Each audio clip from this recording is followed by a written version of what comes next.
slow, deep, cleansing breath and lower our expectations. So before I begin my official speech, I just want to offer my heartfelt welcome to Dr. Carrie Cremascoli.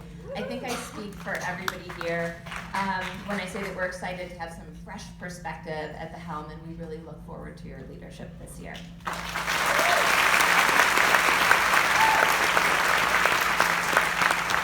Hi, everyone. I hope everybody had a great summer. I did. I made, with my husband and my teenage son, I made my very first trip to the UK. It was a whirlwind of travel. We saw London, St. Andrews, and Edinburgh in 8 very short days. And in those 8 days, I feel like I learned some fundamental similarities and differences between the English and the Scottish. So one of the similarities I noticed is that in both countries, if you go to the bar and you order a beer, and the bartender says, "Would you like a pint?" and you say, "Do you have anything smaller?"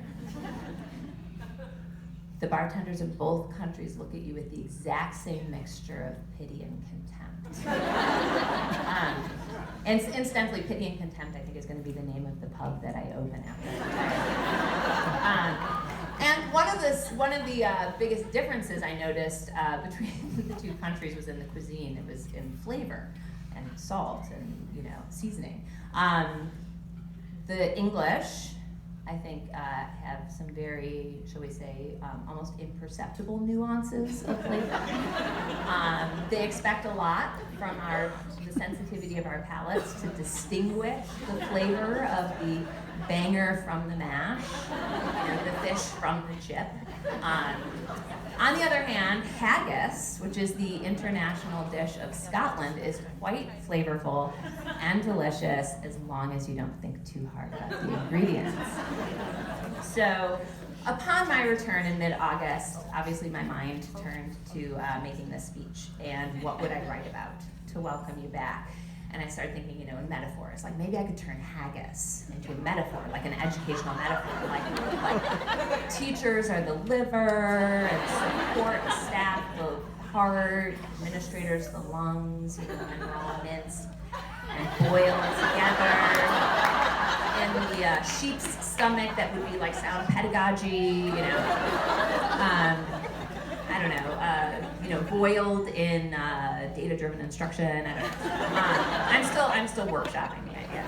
So, as I prepared to stand here at the lectern for perhaps the last time, I couldn't help but review and reflect on my past speeches. And if I'm being totally honest, it would have been nice to recycle old material. I find speech writing actually to be an onerous task. But there are too many people sitting in front of me today who have been with me on the entirety of my travels as WEA president, which struck me as both a blessing and a curse. The curse, of course, is that I have to write new material. The blessing is obvious. District 39 retains the best of the best. And I have the great privilege of serving alongside you from year to year and looking out into this audience and seeing a sea of familiar faces. Wilmette District 39 is wealthy in many ways, but most importantly, we are rich in human capital. And it is precisely that capital that makes us valuable. When I say us, I truly mean the lot of us. When I think of human capital, I think of us collectively, and not in some commie way, but rather we are far greater than the sum of our parts. And there are several important reasons I want to think of us collectively. One, each of us can dispense on some level with our individual egos. Sure, we might be great at our jobs, and we should be proud of that as individuals. But if we were great on our own, we'd have little impact on kids. I talked about this a little bit in my first speech, so I guess I am kind of recycling old material. Our collective greatness allows us the freedom to try new things and even to fail. Because our students are surrounded on all sides from year to year with our collective awesomeness, so one failure, no one individual failure, resounds Instead, it is handily overwhelmed by our collective successes. 2, you are never alone. It's easy to get wrapped up in our own work and forget that. But if you pause and you look around you, you'll see that you're surrounded by human resources, human capital, here to support you, because your success is our success. And 3, the teachers in this room would be in pretty dire professional straits without the help of our support staff.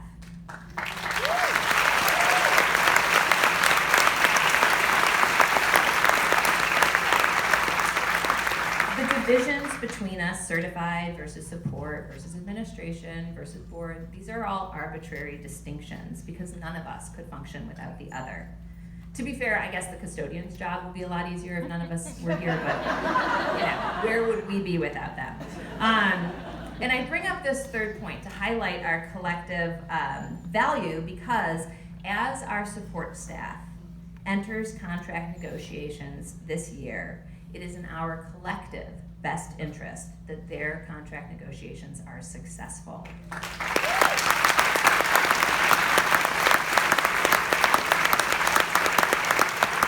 Their compensation and their working conditions directly impact our abilities to do our jobs well.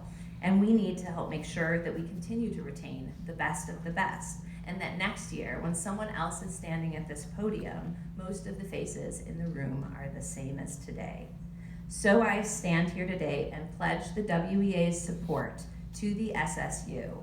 Keep us posted. We are with you.